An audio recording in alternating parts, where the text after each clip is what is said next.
It all started with a simple text message from my friend, Alex. "Hey, we're planning a trip to my cousin's cabin next weekend. You in?" I stared at my phone, a mix of excitement and disappointment washing over me. The idea of escaping the city for a weekend in the wilderness was incredibly appealing, but I knew immediately that my work schedule would make it impossible to join them on their planned departure date. "Sorry, can't make it that day. Work's got me tied up," I typed back, feeling a pang of regret. Alex's response came quickly. "No worries, man. Why don't you join us a day later? The cabin's big enough and we'll save you a bunk." I hesitated for a moment. The thought of making the journey alone was a bit daunting, but the prospect of missing out entirely was even worse. "You know what? I'm in. I'll head up the next day," I replied, already feeling a surge of anticipation. As Alex filled me in on the details, I realized this wasn't going to be your typical cabin getaway. The place was seriously remote, no roads leading to it, accessible only by a challenging hiking trail that would take the better part of a day to traverse. The isolation appealed to me, a chance to truly disconnect from the world and recharge. "One thing, though," Alex added, "the last part of the trail is pretty treacherous, especially if you don't know it. You'll probably have to camp overnight before tackling that section." I paused, considering this new information. Camping alone wasn't something I'd done before, but the idea intrigued me. It would be an adventure, a chance to prove something to myself. "No problem," I responded, trying to sound more confident than I felt. "I'm up for the challenge." As I ended the conversation with Alex and started to plan for the trip, I couldn't shake a strange feeling, a mix of excitement and apprehension. Little did I know, this solo camping experience would turn out to be far more than the simple adventure I was anticipating. The week leading up to the trip flew by in a flurry of preparation. I threw myself into researching solo camping tips, watching countless YouTube videos, and reading through wilderness survival guides. Despite never having camped alone before, I was determined to be as prepared as possible. I made multiple trips to the outdoor supply store, each visit adding to my growing collection of gear: a compact one-person tent, a state-of-the-art sleeping bag rated for low temperatures, a portable stove, water purification tablets. My list seemed endless. The salesperson, a grizzled old man with a beard that would make a lumberjack jealous, eyed me with a mixture of amusement and concern. "First time soloing, eh?" he asked as I piled my items on the counter. I nodded, trying not to let my nervousness show. "Is it that obvious?" He chuckled, a deep rumbling sound that seemed to come from his very core. "You've got that look about you, excited, but scared shitless." I couldn't help but laugh. He'd nailed it perfectly. The old man leaned in, his voice lowering conspiratorially. "Listen, kid, the wilderness, she's beautiful, but she can be cruel. Respect her and you'll be fine, but never ever let your guard down, got it?" I nodded solemnly, his words sending a shiver down my spine. As I left the store, my arms laden with bags, his warning echoed in my mind. Little did I know how prophetic those words would prove to be. The night before my departure, I meticulously packed and repacked my backpack, checking and double-checking my supplies. Maps, compass, first aid kit, extra batteries for my flashlight, everything found its designated spot. As I zipped up the pack, a sense of accomplishment washed over me. I was ready, or so I thought. The morning of my departure dawned crisp and clear, a perfect autumn day. I loaded my gear into my car and set off, the rising sun painting the sky in hues of pink and gold. As I drove further from the city, the landscape gradually transformed. Concrete and steel gave way to rolling hills and dense forests, the fall foliage a riot of reds, oranges, and yellows. I arrived at the trailhead parking lot just as the sun reached its zenith. A few other cars were scattered about, likely belonging to my friends who had set out the day before. I shouldered my pack, its weight a reminder of the journey ahead, and took my first steps onto the trail. The initial part of the hike was relatively easy, a well-maintained path winding through sun-dappled woods. The air was crisp and clean, filled with the earthy scent of fallen leaves and pine. As I walked, I felt the stresses of city life melting away, replaced by a growing sense of peace and connection with nature. However, as the hours wore on and the trail became more challenging, that peace was gradually replaced by physical exertion. The path grew steeper, riddled with rocks and tree roots that threatened to trip me at every step. My pack, which had felt manageable at first, now seemed to grow heavier with each passing mile. By late afternoon I was exhausted but exhilarated. I had covered a good distance, but I knew I still had a long way to go. As the shadows lengthened and the light began to fade, I started to look for a suitable campsite. The old man's words from the store came back to me. Respect the wilderness and never let your guard down. Just as I was beginning to worry that I'd have to set up camp in less than ideal conditions, I stumbled upon a small clearing. It was perfect. About 40 feet across, relatively flat, with a natural boundary of dense trees surrounding it. A sense of relief washed over me. This would be home for the night. As I began to set up camp, I couldn't shake the feeling that I was being watched. I kept glancing over my shoulder, peering into the deepening gloom of the forest. But each time, I saw nothing but trees and shadows. I told myself it was just nerves, the natural apprehension of being alone in the wilderness for the first time. Still, a nagging sense of unease persisted, a feeling that this night might hold more than I had bargained for. With my tent pitched and secured, I set about gathering wood for a fire. The process was therapeutic, the repetitive motion of collecting and arranging the kindling and larger logs helping to calm my nerves. As the sun dipped below the horizon, painting the sky in vibrant oranges and purples, I finally got the fire going. The warmth and light of the flames were comforting, pushing back the encroaching darkness and creating a cozy circle of illumination. I sat back, feeling a sense of accomplishment. I had made it this far, set up camp, and started a fire all on my own.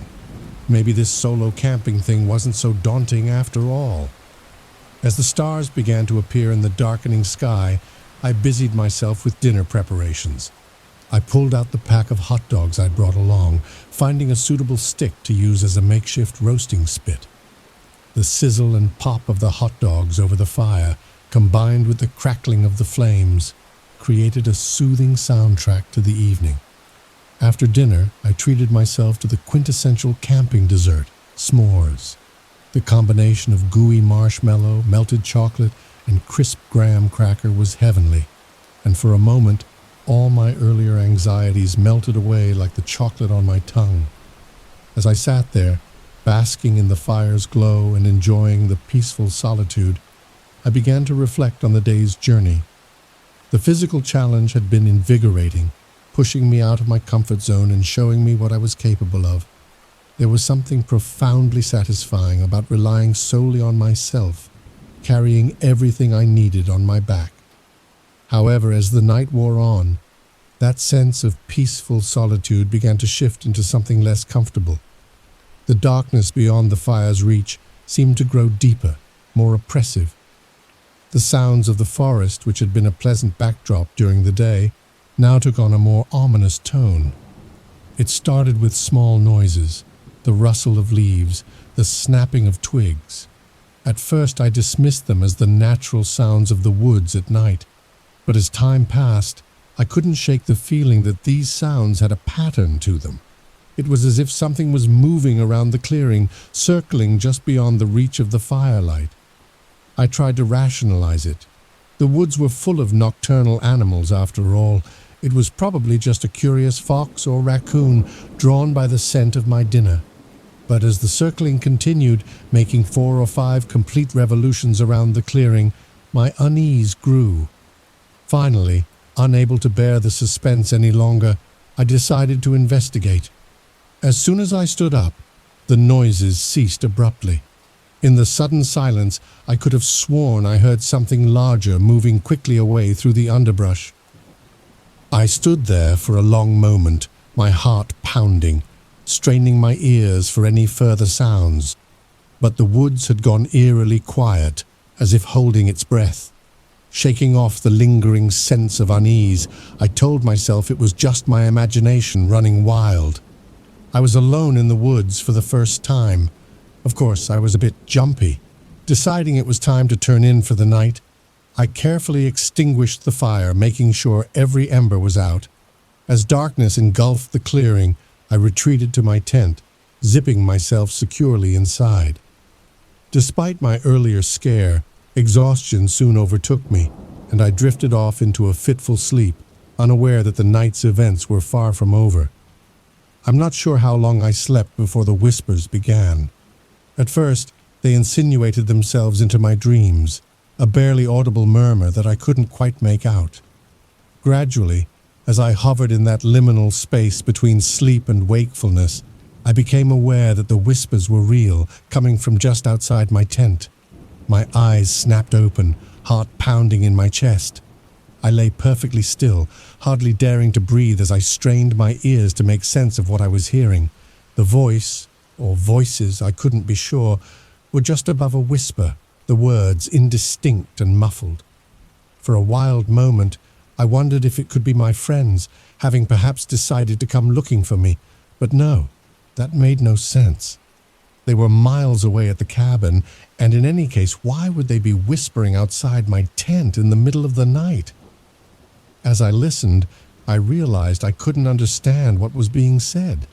It didn't sound like English or any language I recognized.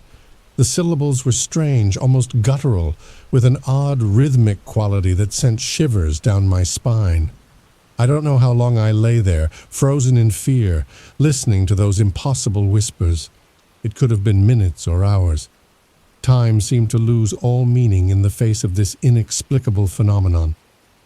Just as I was starting to wonder if I was losing my mind, if this was all some vivid hallucination brought on by the stress of camping alone, something happened that proved all too real.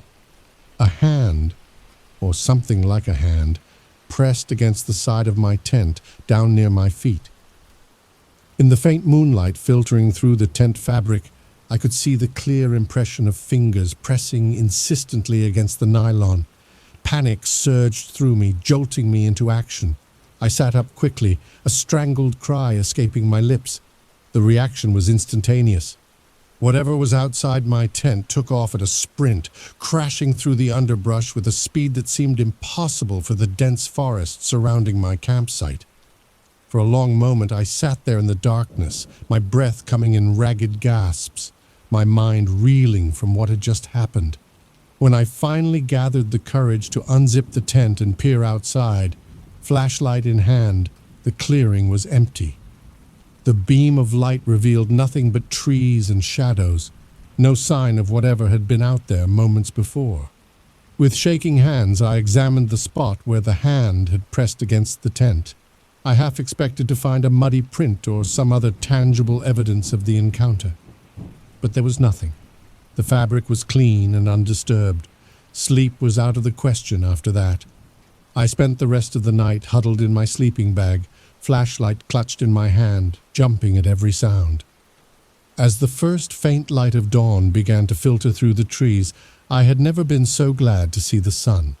As soon as it was light enough to see clearly, I broke camp with a speed born of desperation. My hands shook as I packed up my gear, constantly glancing over my shoulder at the surrounding woods. Every rustle of leaves, every snapping twig sent a jolt of fear through me. I didn't bother with breakfast, couldn't even stomach the thought of food. All I wanted was to get out of there, to put as much distance as possible between myself and whatever had visited my camp in the night. The hike that day was a blur of paranoia and exhaustion. The trail, which should have become easier as it approached the cabin, seemed to grow more challenging with each step. Or maybe it was just my frayed nerves and lack of sleep making everything more difficult. I pushed myself hard, barely stopping for rest or water. The events of the night played on a loop in my mind. The whispers, the hand on the tent, the impossible speed of whatever had fled into the woods. None of it made sense, and yet I couldn't deny what I'd experienced. As I hiked, I tried to rationalize what had happened. Could it have been some kind of animal? But what animal whispers in an unknown language? A person, then. But who would be out there in the middle of nowhere, and why would they flee like that? The more I thought about it, the less sense it made. The forest, which had seemed so welcoming yesterday, now felt oppressive and alien. Every shadow held potential threats. Every unexpected sound made me flinch. I found myself constantly looking back over my shoulder, half expecting to see something emerging from the trees behind me. It was late afternoon by the time I finally caught sight of the cabin. The wave of relief that washed over me was so intense it nearly brought me to my knees. I stumbled the last few hundred yards, my legs weak with exhaustion and residual fear. As I approached, I could hear the sounds of laughter and conversation drifting from the cabin. The normality of it was jarring after the surreal experience of the night before. For a moment, I hesitated at the edge of the clearing, suddenly unsure of how to explain what had happened, or if I even should. But then the door opened, and Alex stepped out onto the porch. The look of concern on his face when he saw me told me I must have looked as bad as I felt. "Hey, man, we were starting to worry about you. Are you okay?" he called out, jogging over to meet me. I opened my mouth to respond, to tell him everything that had happened. But looking at his worried face, at the cozy cabin behind him filled with our friends, I faltered. How could I explain something I didn't understand myself? "Yeah, I'm fine," I heard myself say. "Just a rough night camping. I'm glad to be here." Alex clapped me on the shoulder, steering me towards the cabin.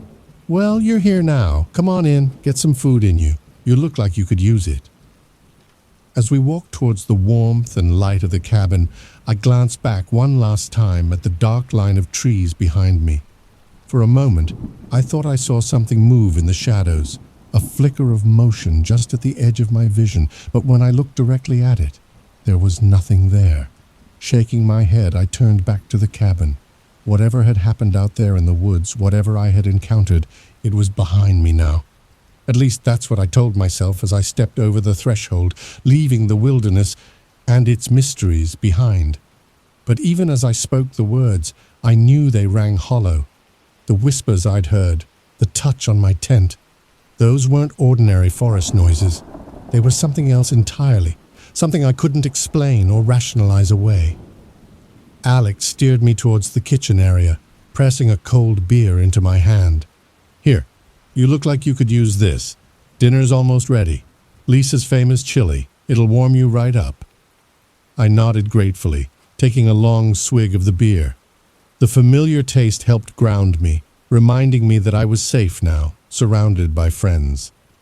As I sank into one of the chairs at the kitchen table, I felt some of the tension begin to leave my body. Lisa, Alex's girlfriend and our designated chef for the trip, ladled out a generous portion of chili into a bowl and set it in front of me. The spicy aroma made my stomach growl, reminding me that I hadn't eaten since the previous night's campfire hot dogs. As I ate, my friends chatted around me, filling me in on their hike up to the cabin and the adventures they'd had while waiting for me to arrive. I tried to engage, to lose myself in their stories and laughter, but my mind kept drifting back to the clearing and the unsettling events of the night. "So, how was your solo camping experience?" Tom asked, his tone light and curious. "Think you'll do it again?" I froze for a moment, my spoon halfway to my mouth. How could I answer that? The truth was, the thought of camping alone again filled me with dread, but I couldn't explain why without sounding crazy. "It was interesting," I finally said, choosing my words carefully. "Definitely a learning experience." Tom nodded, seemingly satisfied with my vague answer. But I caught Sarah giving me a quizzical look, her brow furrowed slightly. She opened her mouth as if to say something, then seemed to think better of it and turned back to her conversation with Lisa. As the evening wore on, I found myself relaxing slightly. The warmth of the cabin, the good food, and the companionship of my friends began to push the memories of the previous night to the back of my mind. But they didn't disappear entirely. Every now and then, a sudden noise from outside, a branch scraping against the window, the hoot of an owl, would make me jump, my heart racing as I half expected to hear those eerie whispers again. When it came time for bed, I felt a surge of relief. The cabin had 4 small bedrooms, each with bunk beds. I was sharing with Alex, and the thought of not being alone as I slept was immensely comforting. As I lay in the bottom bunk, listening to Alex's steady breathing above me, I stared at the ceiling, my mind racing. Should I tell someone about what had happened? Would they even believe me if I did? And if it was real, what exactly had I encountered out there in the woods?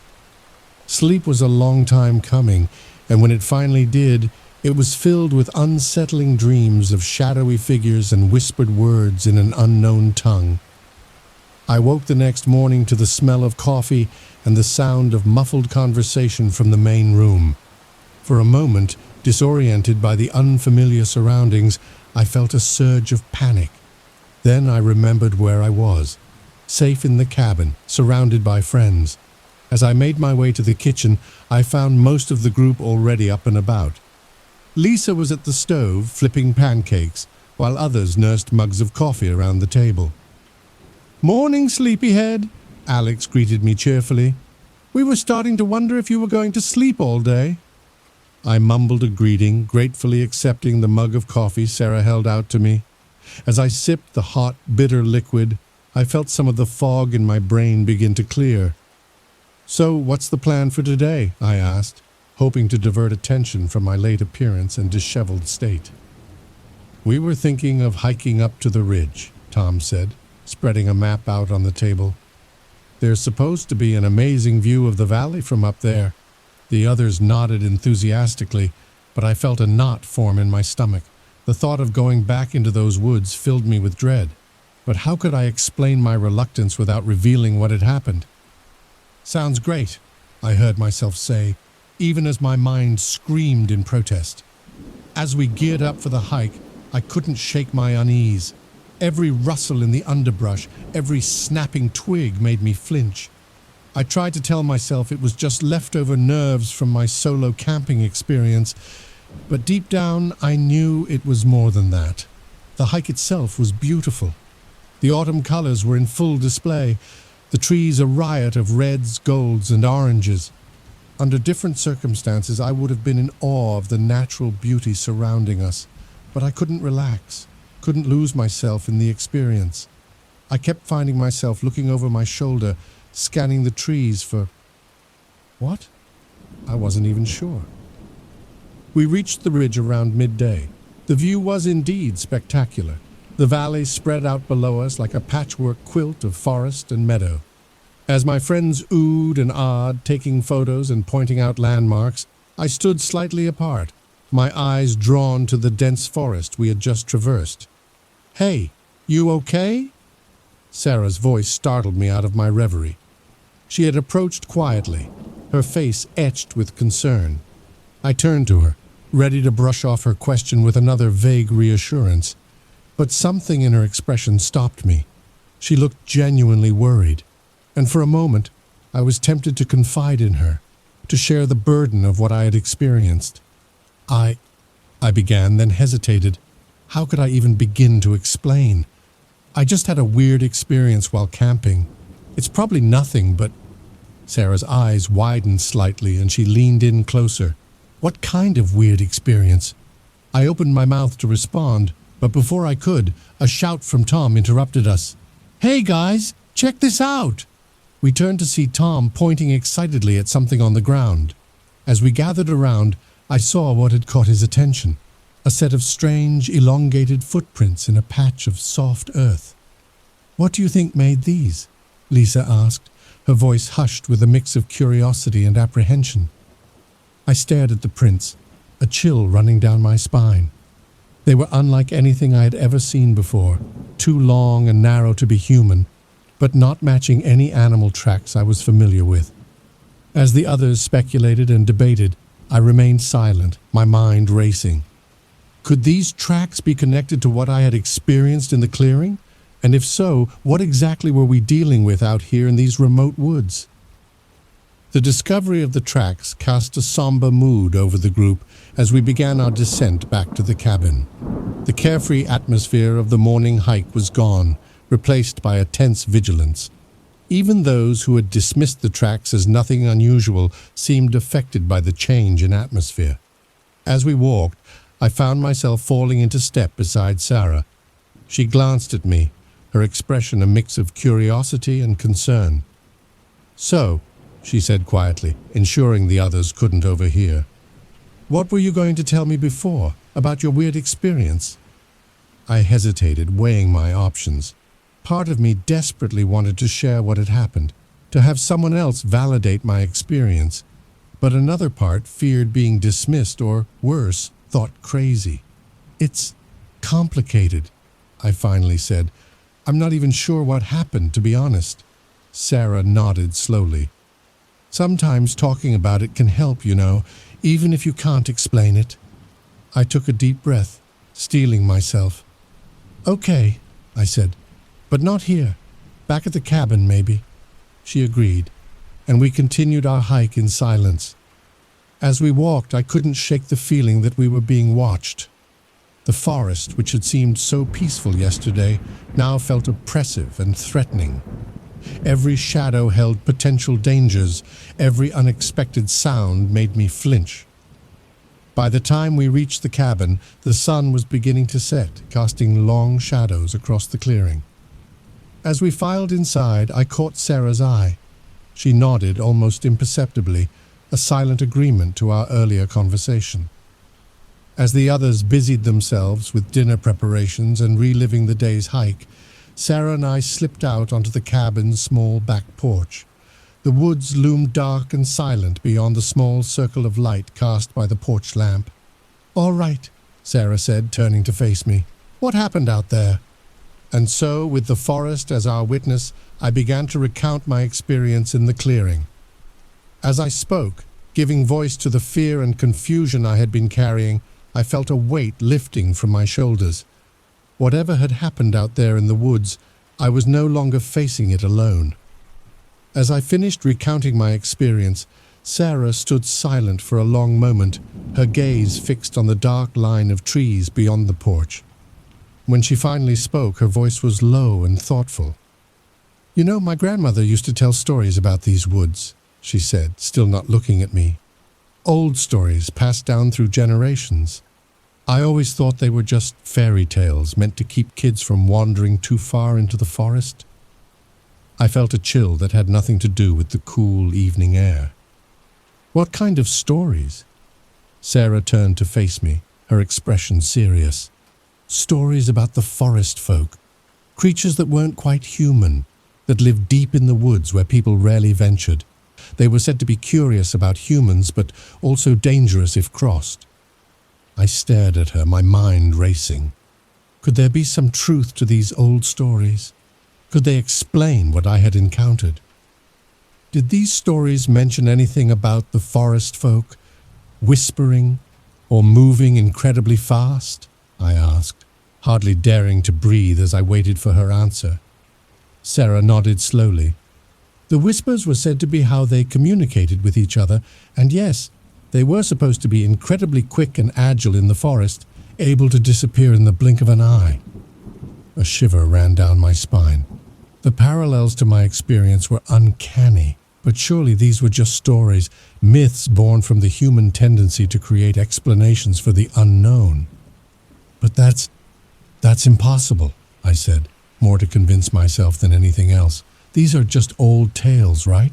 There has to be a rational explanation for what happened." Sarah shrugged, her gaze drifting back to the forest. "Maybe, but think about those tracks we found today. They didn't look like anything we could explain, did they?" I opened my mouth to argue, then closed it again. She had a point. Those tracks had been unlike anything I'd ever seen before. "So what do we do?" I asked, feeling suddenly very small and vulnerable in the face of the vast unknown forest. "We be careful," Sarah said firmly. "We stick together, we don't go into the woods alone, and we keep our eyes open. And maybe we do some research when we get back to civilization.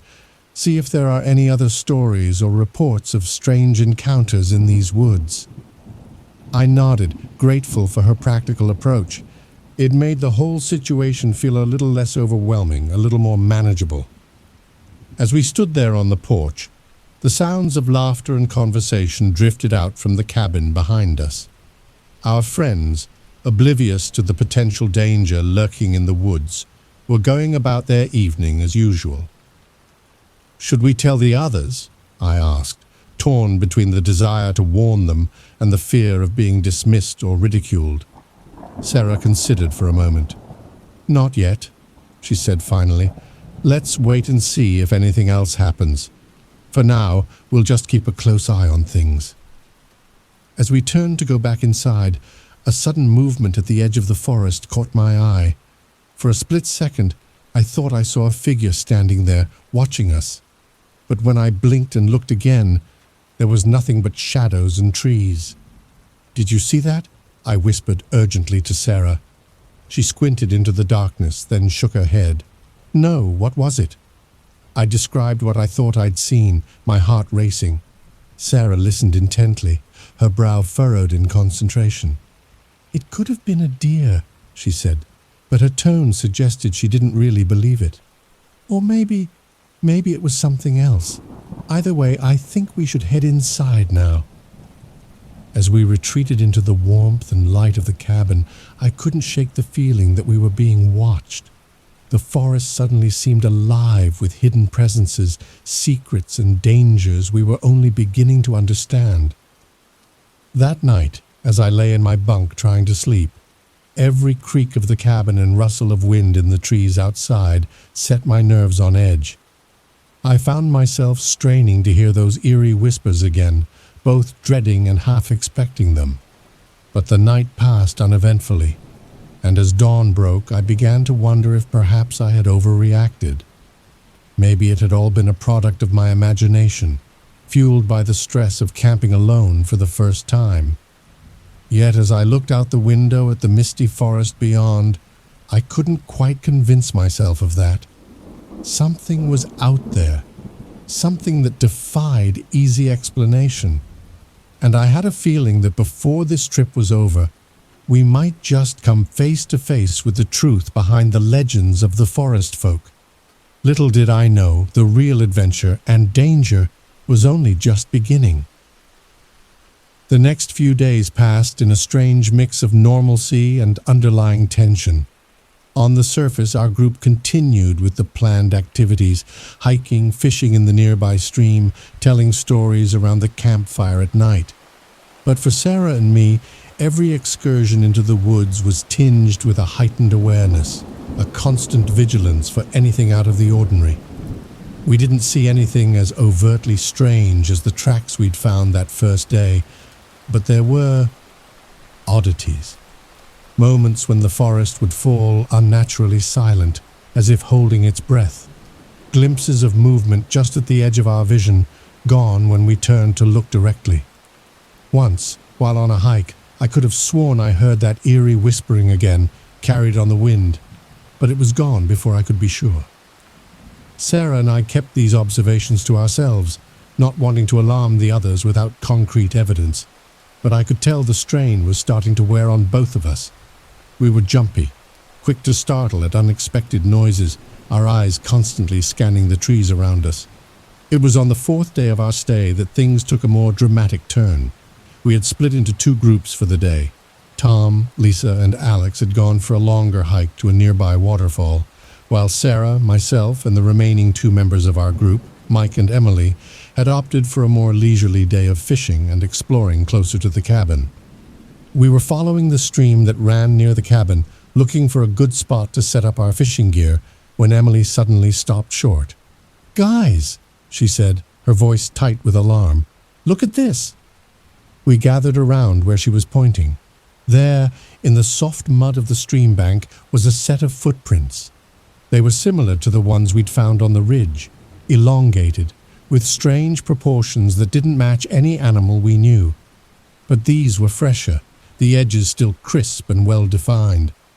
What made these?" Mike asked, his earlier skepticism about our caution in the woods now replaced by clear unease. Sarah and I exchanged a glance. This was the moment we'd been half expecting, half dreading, concrete evidence that something unusual was indeed in these woods. "We're not sure," Sarah said carefully, "but we've seen tracks like these before, and there have been other things. Strange noises, movements in the trees." As Sarah began to explain some of our observations over the past few days, I found my attention drawn to the forest around us. The usual background noise of birds and small animals had gone quiet, replaced by an eerie stillness that set my nerves on edge. And then I saw it. Just for a moment, a flash of movement between the trees. A figure, tall and lean, moving with an unnatural fluidity. It was there and gone so quickly I might have thought I imagined it, if not for the sharp intake of breath from Emily that told me she'd seen it too. "We need to get back to the cabin," I said, cutting off the ongoing discussion. "Now!" Something in my tone must have conveyed the urgency I felt because no one argued. We quickly gathered our gear and set off back toward the cabin at a brisk pace. As we walked, I could feel eyes on us. The sensation of being watched was so intense it was almost physical, raising the hairs on the back of my neck. Every shadow seemed to hold potential threats, every rustle in the underbrush a cause for alarm. We were about halfway back to the cabin when we heard it. That same eerie whispering I'd heard in my tent that first night. But this time, it wasn't just me. From the wide-eyed looks of shock and fear on the faces of my companions, I knew they could hear it too. The whispers seemed to come from all around us, a cacophony of unintelligible sounds that were somehow both enticing and terrifying. They rose and fell in pitch, sometimes sounding almost melodic, other times harsh and guttural. "Run!" Sarah shouted, breaking the spell of fear that had momentarily frozen us in place. We took off at a sprint, our fishing gear forgotten in our haste to escape. The forest seemed to come alive around us, branches reaching out as if to grab us, roots rising up to trip our feet. The whispers followed us, sometimes seeming to come from right beside us, other times from far away. As we ran, I caught glimpses of movement in my peripheral vision, tall, lithe figures darting between the trees with impossible speed and grace. But every time I tried to look directly at them, they vanished, leaving me questioning if I'd really seen anything at all. We burst out of the tree line into the clearing where the cabin stood, gasping for breath and wild-eyed with fear.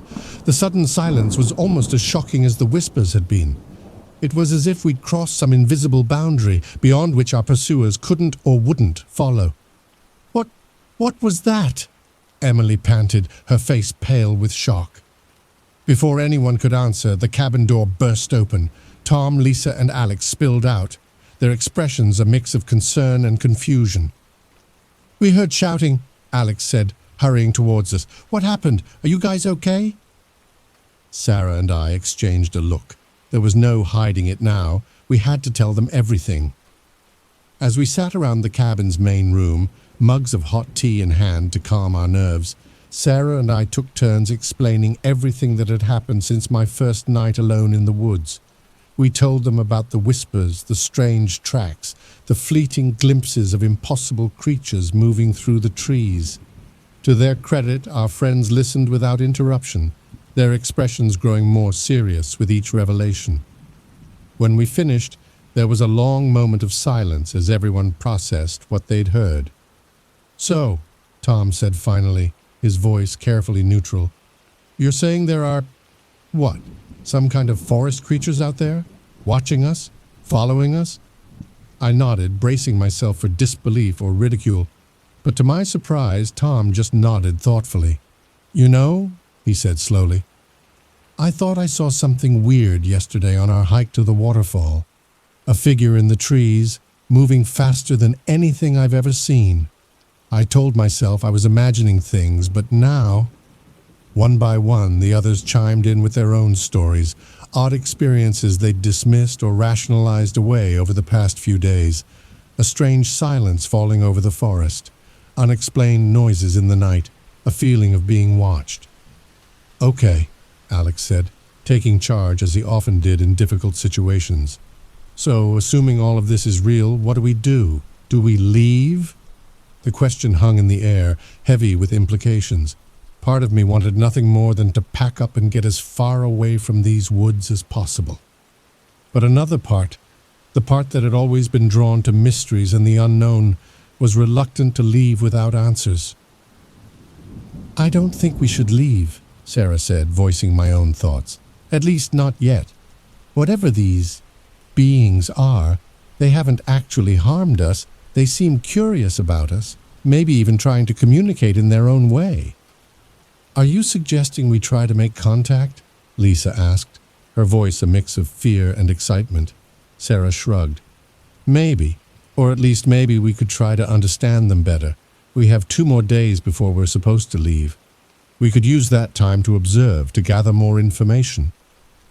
There was a murmur of discussion as everyone considered this idea. I could see the fear in their eyes, but also a growing curiosity. We had stumbled upon something extraordinary, something that challenged everything we thought we knew about the world. It was terrifying, yes, but also exhilarating. If we're going to do this, I said, we need to be smart about it. No one goes into the woods alone. We stay in pairs or groups at all times, and we need some way to document what we see and hear. The others nodded in agreement. We spent the next hour planning our approach, deciding on safety protocols, and discussing how best to record our observations. As night fell, there was a palpable sense of anticipation in the air. We were no longer just on a casual camping trip. We had become investigators of the unknown, explorers on the edge of a mystery that defied explanation. That night, as I lay in my bunk unable to sleep, I found myself straining to hear those eerie whispers again, but the night remained silent, as if the forest and its mysterious inhabitants were holding their breath, waiting to see what we would do next. Little did we know, our decision to stay and investigate would lead us down a path of discovery and danger beyond anything we could have imagined. The true nature of the forest folk was about to be revealed, and with it, a truth that would change our understanding of the world forever. The next morning dawned clear and crisp, the autumn air carrying a hint of wood smoke from our cabin's chimney. We gathered around the kitchen table, going over our plan one last time before venturing out into the forest. We had decided to split into 2 groups. Sarah, Mike, and I would head towards the area where we had first encountered the strange tracks and heard the whispers. Alex, Lisa, Emily, and Tom would stay closer to the cabin, keeping watch and maintaining a base of operations. As we prepared to leave, Alex handed each of us a small device. 2-way radios, he explained. Keep in constant contact. If anything happens, anything at all, you let us know immediately. We nodded, the weight of the radios in our hands a reassuring link to safety. With a final glance back at the cabin, Sarah, Mike, and I set off into the woods. The forest seemed different now that we were actively looking for signs of the unknown. Every shadow held potential secrets, every unexpected sound a possible clue. We moved slowly, our senses on high alert, cameras and voice recorders at the ready. For the first hour, nothing unusual happened. We found a few more of the strange tracks, photographing them meticulously and taking measurements. But of the creatures themselves, we saw no sign. It was nearing midday when everything changed. We had stopped in a small clearing to rest and eat a quick lunch when Sarah suddenly stiffened, her eyes fixed on a point just beyond the tree line. "There," she whispered, her voice barely audible. "Do you see it?"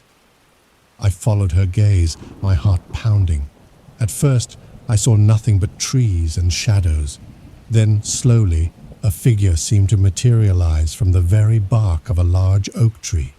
It was tall, easily 7 feet in height, with a slender, almost ethereal build. Its skin was a mottled pattern of browns and greens that seemed to shift and change as it moved, blending perfectly with the forest around it. But it was the face that truly captured my attention.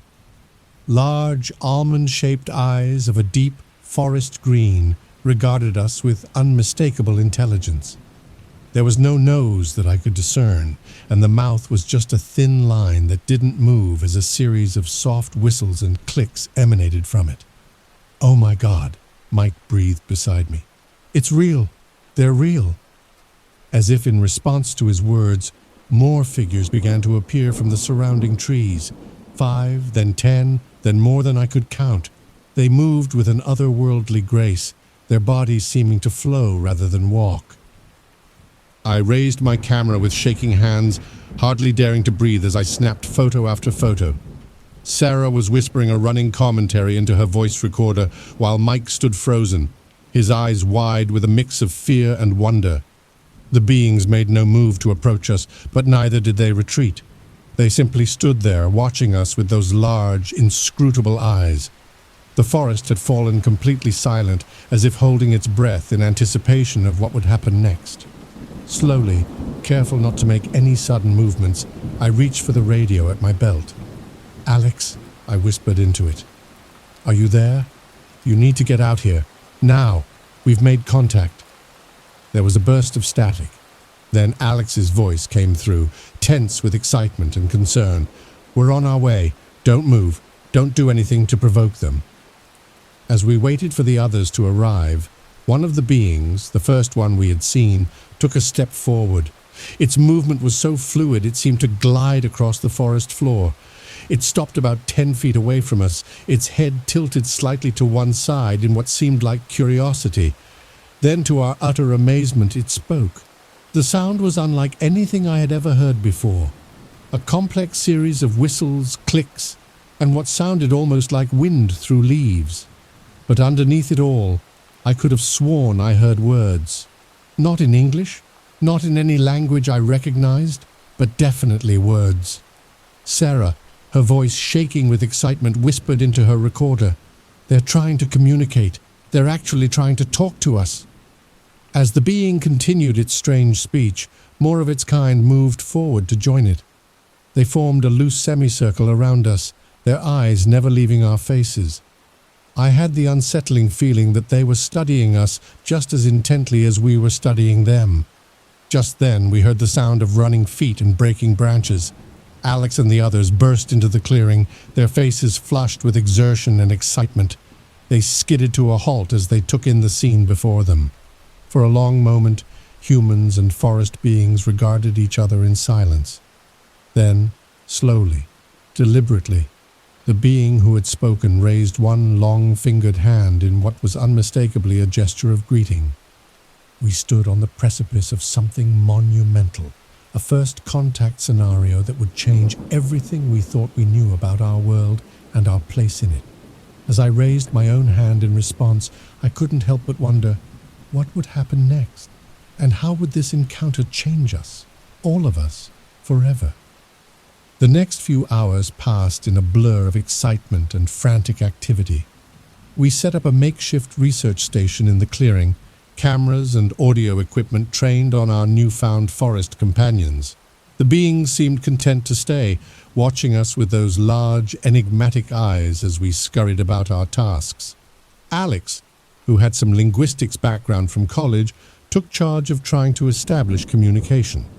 He started with simple gestures, pointing to himself and saying his name, then pointing to various objects and naming them.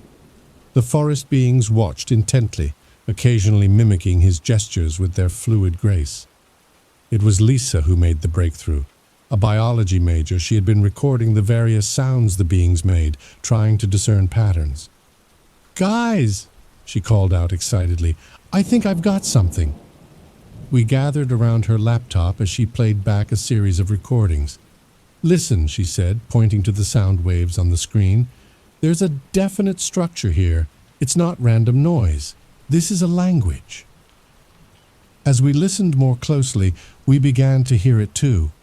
The whistles and clicks weren't just random sounds. They had rhythm, repetition, variations that suggested meaning. It was utterly alien, yet undeniably a form of communication. "But how do we decode it?" Tom asked, voicing the question on all our minds. "We start simple," Alex said, a determined glint in his eye. Basic concepts. Yes, no, here, there. We use gestures, pictures, anything we can think of to establish a common ground. And so began one of the most extraordinary afternoons of our lives. We drew pictures in the dirt, acted out simple scenarios, pointed to colors and shapes in our surroundings. The forest beings watched, listened, and gradually began to respond. It was slow going at first. Their concept of language was so different from ours that finding common ground was a challenge, but as the hours passed, we began to make progress. We learned that a certain whistle-click combination meant yes, while another meant no. We figured out how they referred to themselves and to us. As night began to fall, we had established a rudimentary form of communication. It was limited, fraught with potential misunderstandings, but it was a start. We had taken the first steps towards bridging the gap between our world and theirs. But our excitement was tempered by a growing awareness of the enormity of what we had discovered. These beings, intelligent, communicative, utterly non-human, had been living alongside us, undetected for who knows how long. What did that mean for our understanding of the world, of ourselves? As we prepared to return to the cabin for the night, the leader of the forest beings, the one who had first approached us, made a series of sounds we had come to associate with return and sun. We took it to mean they wanted us to come back tomorrow. "We'll be back," Alex assured them, using a combination of words and gestures we hoped they would understand. We have so much more to learn.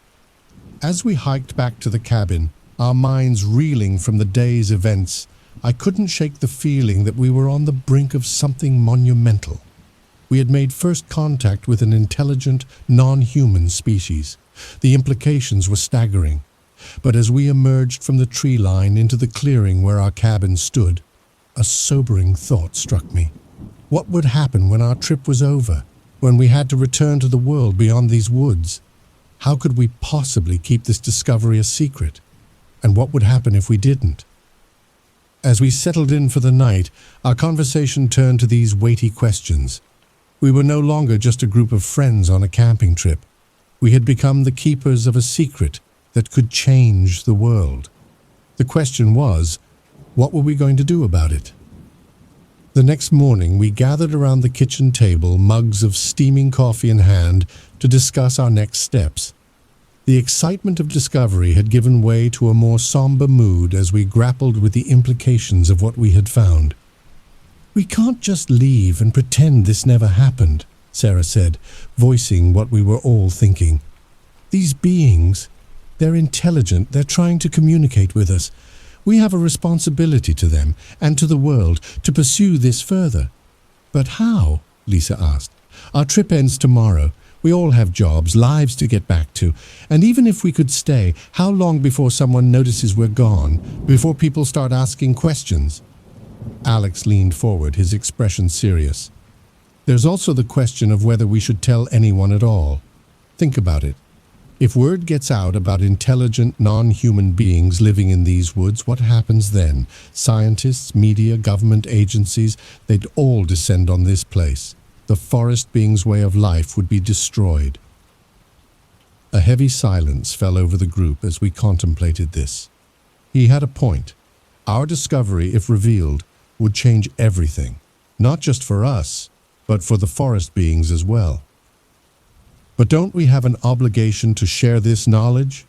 Tom argued. "This could revolutionize our understanding of intelligence, of life itself. It could change how we view our place in the world." The debate raged on, each of us grappling with the ethical implications of our discovery. Did we have the right to keep this secret? Did we have the right to reveal it? There were no easy answers. In the end, we came to a tentative decision. We would continue our attempts at communication for the remainder of our stay, gathering as much information as we could. But we would not for now reveal our discovery to the outside world. We would take time to consider all the implications, to try to understand more about the forest beings and their wishes before making any irreversible decisions. With this uneasy compromise reached, we prepared to head back into the forest. But as we stepped outside, we were met with an unexpected sight. The leader of the forest beings was standing at the edge of the clearing, alone, waiting for us. It made a series of sounds we'd come to associate with follow and important. Then it turned and began to move into the forest with that fluid grace that still took our breath away. Exchanging glances of excitement and trepidation, we grabbed our gear and followed. Whatever the forest beings wanted to show us, we sensed it would be significant. Little did we know, we were about to uncover secrets that would challenge everything we thought we knew about the history of our world and our place in it. As we ventured deeper into the forest than we had ever gone before, following our enigmatic guide, I couldn't shake the feeling that we were crossing a threshold. Whatever we discovered today, there would be no going back. Our lives, and potentially the lives of everyone on Earth, were about to change forever. We exchanged wide-eyed looks of disbelief before following our guide into the passage. The tunnel was dark at first, but soon began to glow with a soft blue-green light emanating from bioluminescent fungi lining the walls. The air grew warmer and more humid as we descended deeper into the earth. After what seemed like an eternity of twists and turns, the tunnel suddenly opened up, and we found ourselves standing on a ledge overlooking a vast underground cavern. What we saw took our breath away. Spread out before us was an entire city, unlike anything we had ever seen before. Structures that seemed to be part organic and part crystalline rose from the cavern floor, their surfaces shimmering with the same bioluminescent light we had seen in the tunnel. Bridges of what looked like living wood spanned between the structures, and throughout the city we could see hundreds of forest beings going about their daily lives. "Oh my God," Sarah whispered beside me, her voice filled with awe. It's incredible." Our guide made a series of sounds that we had come to associate with home and city. It gestured for us to follow as it led us down a winding path to the cavern floor. As we entered the city proper, we were struck by the seamless integration of nature and technology. The buildings seemed to grow out of the very rock, their forms fluid and organic. We saw devices that appeared to manipulate light and sound in ways we couldn't comprehend, and everywhere there was a sense of harmony with the surrounding environment. The forest beings we passed regarded us with obvious curiosity, but none seemed alarmed by our presence. Our guide led us to a large central structure that towered above the others. Inside, we found ourselves in a vast chamber filled with what appeared to be holographic displays and strange pulsating crystals. An older-looking forest being, its skin a deeper shade of green with patterns that reminded me of tree rings, approached us. It made a series of complex sounds, which our guide seemed to translate for us using the rudimentary communication system we had established. From what we could gather, this was some kind of council chamber, and the elder being was a leader of their society. They had been observing us for a long time, debating whether to make contact. Our camping trip and my solo encounter that first night had finally prompted them to reach out. As we struggled to communicate, piecing together meaning from gestures and the limited vocabulary we had established, a shocking truth began to emerge. These beings, this hidden civilization, had been here for far longer than we could have imagined. Their histories spoke of a time before humans, of watching our species grow and spread across the world. They had remained hidden all this time, watching and learning, but never interfering. Until now. Something had changed, something that had prompted them to finally reveal themselves to us. As the elder being continued its explanation, aided by our guide's translations, we began to understand the gravity of the situation. The forest beings weren't just showing us their home out of curiosity or friendliness, they needed our help. The natural world, which they were intrinsically connected to, was changing. They had sensed it long before our scientists had begun to talk about climate change and environmental degradation. The balance was shifting, and they feared for the future of not just their own kind, but all life on Earth. They had chosen to reveal themselves to us because they believed that together we might find a way to address these challenges. Their ancient wisdom and deep connection to nature, combined with human innovation and adaptability, could be the key to ensuring a future for all species on our planet. As this realization sank in, I looked around at my friends. Their faces reflected the same mix of awe, excitement, and trepidation that I felt. We had come to these woods for a simple camping trip, and now found ourselves standing in an ancient hidden city being asked to help save the world. The weight of this responsibility was enormous, but so was the potential. We were on the brink of a collaboration that could change the course of history, that could redefine humanity's relationship with the natural world. As the elder being finished its explanation, it extended a hand towards us in a gesture that needed no translation. It was an offer, an invitation to join them in their quest to restore balance to our shared world. With hearts pounding and minds reeling, we reached out to accept. Whatever challenges lay ahead, whatever obstacles we might face in bridging our two worlds, we knew that this was just the beginning of an extraordinary journey. A journey that would not only change our lives, but potentially the future of our entire planet. The next few hours were a whirlwind of activity as we attempted to establish a more comprehensive method of communication with the forest beings. Alex and Lisa worked tirelessly, combining their knowledge of linguistics and biology to create a rudimentary translation system. It was far from perfect, but it allowed us to begin exchanging more complex ideas. As our understanding grew, so did our amazement at the depth and breadth of the forest beings' knowledge. They had been observing and documenting the changes in the environment for centuries, accumulating a wealth of data that dwarfed our own scientific records. Through a combination of their holographic technology and our digital devices, we began to piece together a picture of the global changes they had observed. The patterns were clear and deeply troubling.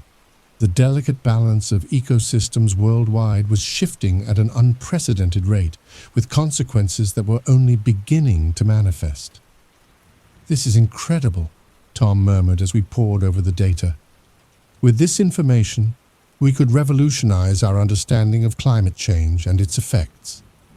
But the forest beings' concerns went beyond just climate change. They spoke of subtle shifts in the Earth's magnetic field, changes in the migration patterns of animals we had thought were fixed, and disturbances in the natural cycles of growth and decay that formed the foundation of forest ecosystems.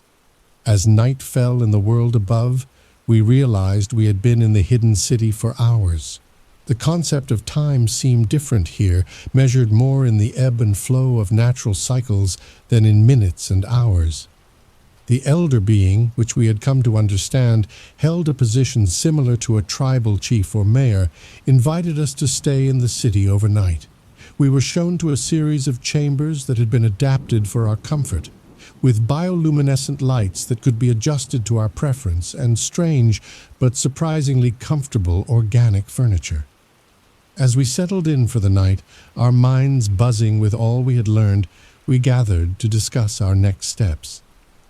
"We can't just go back to our normal lives after this," Sarah said, voicing what we were all thinking. "We have a responsibility now, not just to the forest beings, but to the entire planet." Alex nodded in agreement. "But we need to be smart about how we proceed.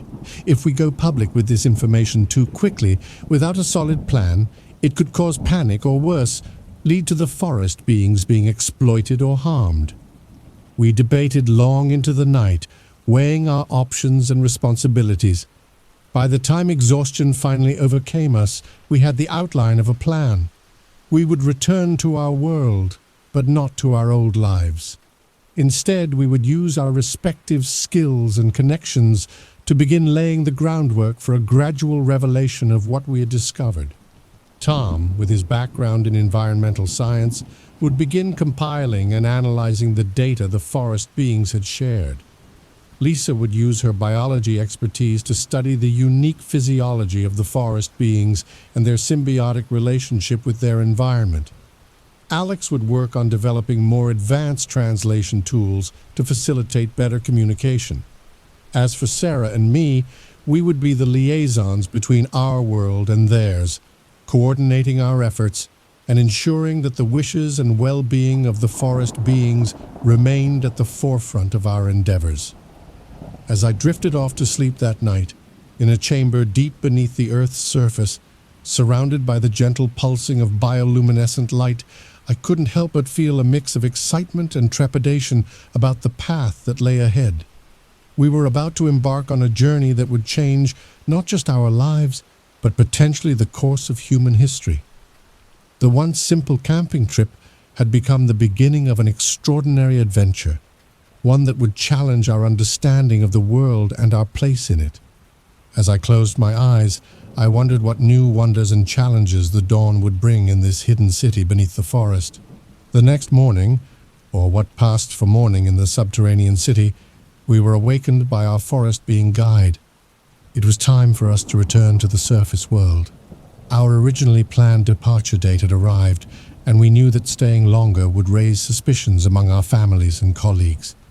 As we prepared to leave, the elder being approached us once more. Through our improved but still imperfect communication, it conveyed a message of hope and responsibility. We were now bearers of a profound secret, custodians of a partnership that could shape the future of our planet. The forest beings would continue to monitor the changes in the environment and would be in contact with us through means they would reveal later. With heavy hearts and minds brimming with new knowledge, we bid farewell to the hidden city. Our guide led us back through the winding tunnels to the forest above. As we emerged into the dappled sunlight of the woodland, it felt as though we were awakening from a dream. But the small communication device the forest beings had given us, a crystal that seemed to pulse with an inner light, was a tangible reminder of the reality of our experience. The hike back to our cabin was filled with quiet contemplation. Each of us was lost in thought, grappling with the enormity of what we had discovered and the task that lay ahead of us. The forest, which had seemed so mysterious and foreboding just days ago, now felt like a second home, a place filled with hidden wonders and ancient wisdom. As we packed up our belongings and prepared to leave the cabin, we made a pact. We would stay in constant contact, coordinating our efforts to gradually introduce the world to the existence of the forest beings and the critical environmental information they had shared. We also vowed to protect the location of the hidden city, understanding the importance of maintaining the forest beings' privacy and security. The drive back to civilization was surreal. The mundane sights of highways, gas stations, and suburban sprawl seemed somehow both familiar and alien after our extraordinary experience. We parted ways with promises to begin our work immediately, each of us heading back to our respective lives with a new sense of purpose. In the weeks and months that followed, we threw ourselves into our tasks. Tom began publishing papers on new environmental data, careful to obscure its true source. Lisa made breakthroughs in her research, introducing concepts of symbiotic biology that were inspired by the forest beings, but presented as theoretical models. Alex worked tirelessly on advancing translation algorithms, ostensibly for use in decoding animal communication. Sarah and I coordinated it all, using the crystal communication device to stay in touch with the forest beings and ensure our actions aligned with their wishes. We also began carefully sounding out potential allies, open-minded scientists, environmentalists, and policymakers who might be receptive to the truth when the time came to reveal it. It wasn't easy. There were times when the burden of our secret felt overwhelming, when the magnitude of the task before us seemed insurmountable. But in those moments, we would remind ourselves of the hidden city beneath the trees, of the ancient and wise beings who had entrusted us with their friendship and their knowledge.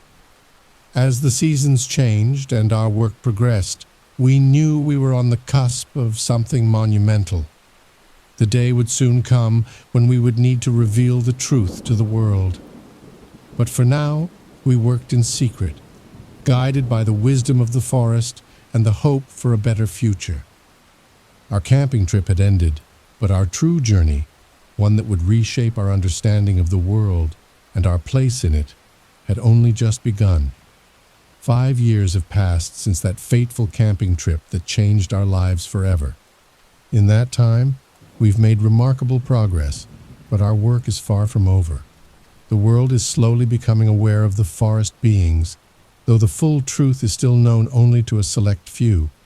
We've carefully orchestrated a series of discoveries and breakthroughs that have gradually introduced aspects of their knowledge and existence to the scientific community and the public at large. The environmental data we've released has sparked a global movement for change, leading to unprecedented cooperation in addressing climate change and habitat preservation. The symbiotic technologies we've developed, based on the forest beings' innovations, are revolutionizing sustainable energy and agriculture. Our team has grown. We've carefully vetted and brought in experts from various fields, each one sworn to secrecy, but dedicated to our cause. The forest beings, too, have become more active partners, with small delegations now working directly with human scientists in secure, hidden locations. As for the hidden city and the majority of the forest beings, they remain a secret, protected by those of us who understand the importance of maintaining their privacy and way of life. But their influence is felt across the world, guiding us towards a more harmonious relationship with our planet. There have been challenges, of course. Skeptics who question our findings, corporations that resist the changes we're advocating, governments wary of the shift in power dynamics that comes with such revolutionary knowledge. But with each passing day, more people are coming to understand the critical importance of the message we're sharing. As I stand here now, at the edge of the forest where our journey began, I'm filled with a sense of hope. The path ahead is still long and uncertain, but we're no longer walking it alone. We have allies, both seen and unseen, a coalition of humans and forest beings working together towards a common goal. The world is changing, awakening to the deeper truths and connections that bind all living things. And it all started with a simple camping trip, a journey into the unknown that became a passage to a new understanding of our place in the cosmos. As I turn to rejoin my friends, my fellow guardians of this precious secret, I can't help but smile. The adventure that began in these woods continues, and the best is yet to come. The future, like the forest itself, is full of mystery, wonder, and the promise of discoveries yet to be made.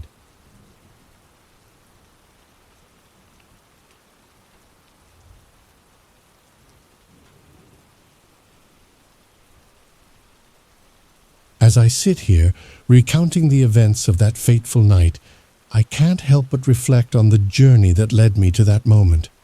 My name is Sarah, and I'm what some might call a non-traditional student. At 35, with 2 children and a loving husband, I decided to pursue my lifelong dream of becoming a nurse. The decision wasn't easy. Balancing family life, work, and studies is a challenge that often feels insurmountable. But there I was, driving home after an evening class midterm, my mind still buzzing with medical terminologies and procedures we'd covered in the exam. The night was crisp, a typical autumn evening in our small Midwestern town. The roads were nearly empty, save for the occasional passing car. I'd taken this route countless times, but tonight, something felt different. The air seemed charged with an energy I couldn't quite explain. As I approached the intersection on Willow Creek Road, a rarely used stretch that cut through dense woods, I began to slow down. It was then that I noticed something unusual in the sky to my right. At first I thought my eyes were playing tricks on me. After all, I was tired from the exam and the late hour. But as I focused, I realized what I was seeing was real. 2 moving lights approximately 300 feet above the ground. These weren't your typical aircraft lights. They moved with a fluidity that defied explanation, slowly traversing the night sky like celestial dancers. As I watched, transfixed, the lights came to a stop about 150 feet directly in front of my car. I remember thinking, this can't be happening. But it was. And what happened next only added to the surreal nature of the experience. 3 more lights appeared, seemingly out of nowhere, One by one, they lined up with the other two, forming a perfect row of 5 illuminated objects hovering silently above the road. Instinctively, I stopped the car. My heart was racing, a mix of fear and excitement coursing through my veins. I reached over and locked the doors, though in retrospect I'm not sure what protection I thought that would offer against whatever was happening in the sky above me. Time seemed to stand still as I sat there, my eyes glued to the otherworldly display above. The lights hovered, completely motionless yet somehow alive with energy. I couldn't tell if they were blinking or rotating. It was as if they were part of a round object spinning in place. The silence was the most unnerving part. Living in a rural area, I was used to the quiet of night, but this was different. It was as if the very air had been sucked out of the world, leaving nothing but these 5 mysterious lights and me. I don't know how long I sat there, mesmerized by the sight. It could have been minutes or hours. All I know is that when the lights finally moved, it happened so fast I almost missed it. One by one, they took off at a speed I've never seen before or since. Each light followed the other in perfect formation, streaking across the sky faster than any aircraft I'd ever encountered. In a matter of seconds, they were gone, leaving me alone on the dark, empty road. As the last light disappeared from view, I felt a wave of disorientation wash over me. I reached for the key to start the car, only to realize it was already running. Stranger still, I noticed the doors were unlocked. I frowned, trying to remember if I had unlocked them, but my memory was hazy, clouded by the adrenaline and excitement of what I'd just witnessed. I chalked it up to a lapse in attention. After all, I'd just experienced something extraordinary. The drive home was a blur. My mind raced with questions, theories, and doubts. Had I really seen what I thought I saw? Or was my tired brain playing elaborate tricks on me? As I pulled into our driveway, I glanced at the clock on the dashboard. It read 11:45 p.m. I did a double take, sure there must be some mistake. I'd left the college just after 8:30 p.m., and the drive home usually took no more than 20 minutes. I walked into the house expecting to find my husband Tom already in bed. Instead, he was pacing in the living room, a worried expression etched on his face. "Sarah," he exclaimed as I entered, "where have you been? I've been trying to call you for hours." I stared at him, confused. "What do you mean? I left right after the exam. I should be early, if anything." Tom's frown deepened. "Early? Sarah, it's almost midnight. You're nearly 3 hours late." The realization hit me like a physical blow. 3 hours? How was that possible? I recounted my drive home, the strange lights in the sky, but even as I spoke, I knew it couldn't account for all that lost time. Tom listened patiently, his expression a mix of concern and skepticism. When I finished, he gently suggested that perhaps I'd dozed off in the car, my mind creating an elaborate dream to fill the gap. But I knew what I'd seen. The lights, the silence, the impossible speed. It had all been real, hadn't it? In the days and weeks that followed, I found myself obsessed with finding an explanation for what had happened that night. I scoured local news reports, hoping to find some mention of unusual lights in the sky. I even reached out to the local air traffic control, asking if they'd recorded any strange phenomena. My search yielded nothing concrete. A few people reported seeing something odd in the sky that night, but their accounts were vague and inconsistent. The more I dug, the more questions I uncovered. What were those lights? Why couldn't I account for those missing hours? And why did I have such a vivid memory of an event that seemingly lasted only a few minutes? My studies at nursing school took a back seat to my new obsession. I spent countless hours researching UFO sightings, abduction stories, and scientific explanations for seemingly paranormal events. Some of what I found resonated with my experience, while other accounts seemed far-fetched, even compared to what I'd witnessed. Tom tried to be supportive, but I could see the worry in his eyes. He gently suggested that perhaps I should talk to someone, a therapist or counselor who could help me process what had happened. But I was adamant. I knew what I'd seen, and I was determined to find out the truth. It was during one of my late-night internet searches that I stumbled upon a local support group for people who had experienced unexplained phenomena. At first, I was skeptical. The idea of sitting in a circle sharing stories that most people would dismiss as fantasy or delusion didn't appeal to me. But as the weeks passed and my obsession grew, I found myself drawn to the idea of talking to others who might understand. People who wouldn't look at me with pity or concern when I recounted my story. The first meeting was held in the basement of a local church.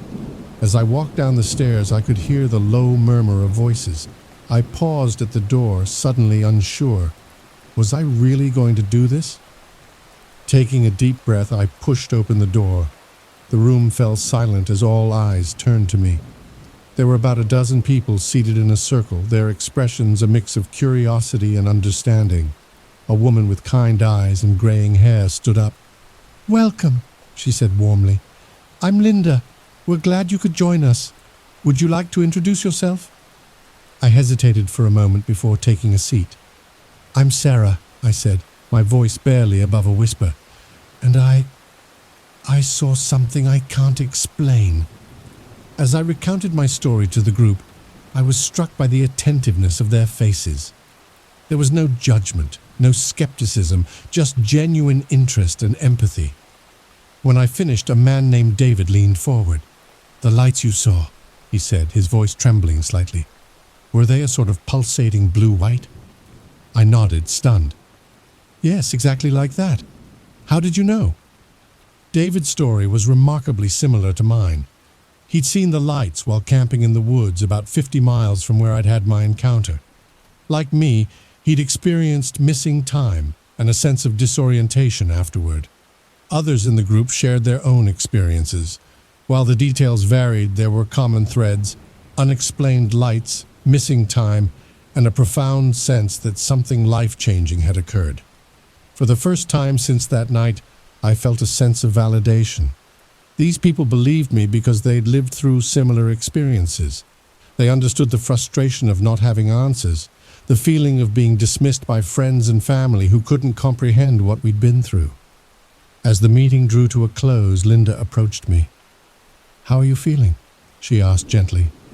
I thought for a moment before answering. "Relieved," I said finally, "and less alone." Linda nodded understandingly. "That's why we're here. To remind each other that we're not crazy and we're not alone." Emboldened by my experience with the support group, I decided to take my investigation to the next level. With the help of David and a few others from the group, we began to piece together a timeline of sightings in our area. We created a map marking each location where strange lights had been reported. As we worked, a pattern began to emerge. The sightings seemed to follow a rough line, moving from the southwest to the northeast over the course of several months. Our investigation didn't stop there. We reached out to local astronomers, meteorologists, and even military officials, seeking any explanation for what we'd seen. Most were dismissive, offering explanations ranging from weather balloons to experimental aircraft, but a few were more open-minded. An astronomy professor from the local university agreed to meet with us. While he couldn't offer a definitive explanation, he did provide us with tools to better document any future sightings. Armed with this new knowledge, we set up a network of observers. If anyone in the group spotted anything unusual, they were to contact the others immediately. We were determined to gather concrete evidence of whatever it was we'd encountered. Months passed, and while our enthusiasm never waned, the sightings became less frequent.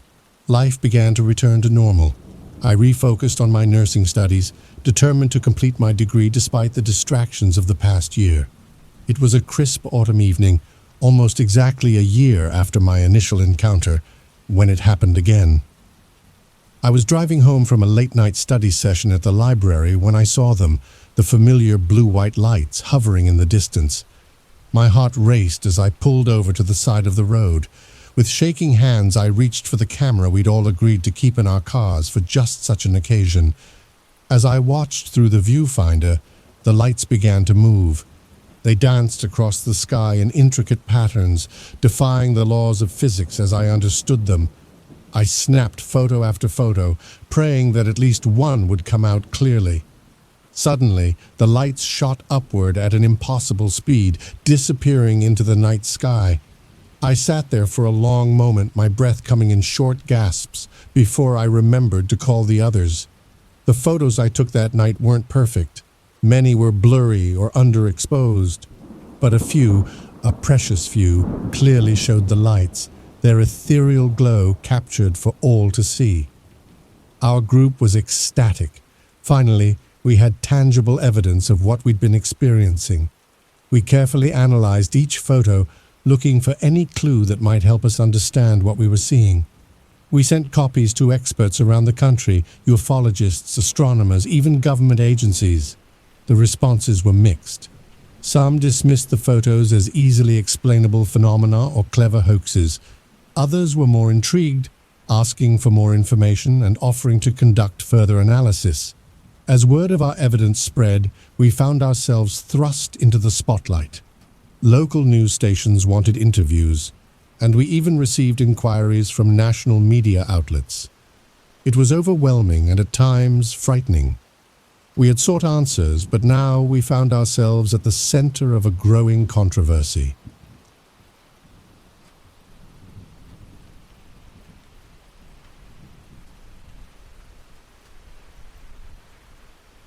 The biting wind whipped across my face as I stepped out of my car, the cold immediately seeping through my layers despite my careful preparation.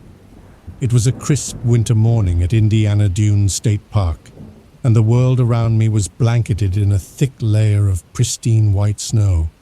The parking lot was deserted, my car the only vehicle in sight. The silence was almost eerie, broken only by the occasional creak of a tree branch heavy with snow. I had come here seeking solitude, a chance to clear my mind and escape the chaos of everyday life. Little did I know that this seemingly peaceful winter wonderland would soon become the backdrop for one of the most harrowing experiences of my life. As I locked my car and pocketed the keys, I took a moment to survey my surroundings. The familiar landscape of the park had been transformed into an alien terrain of white dunes and snow-laden trees. The lake, which I knew lay beyond the dunes, was nowhere in sight, obscured by the thick curtain of gently falling snow. I set off down what I assumed was the main trail, my boots crunching satisfyingly in the fresh powder. The world around me was muffled, every sound dampened by the snow. It felt as though I had stepped into another dimension, one where time stood still and the troubles of the world couldn't reach me. As I walked, my mind wandered to the events that had led me here. The stress of my job, the recent breakup with my long-term partner, the feeling of being lost in my own life. It had all become too much. This solo trip to Indiana Dunes was meant to be a reset, a chance to reconnect with myself and figure out my next steps. Lost in thought, I barely noticed as the terrain began to change. The gentle slopes of the dunes gave way to a vast, flat expanse. I assumed I had reached the beach, though the thick snow made it impossible to discern any features of the landscape.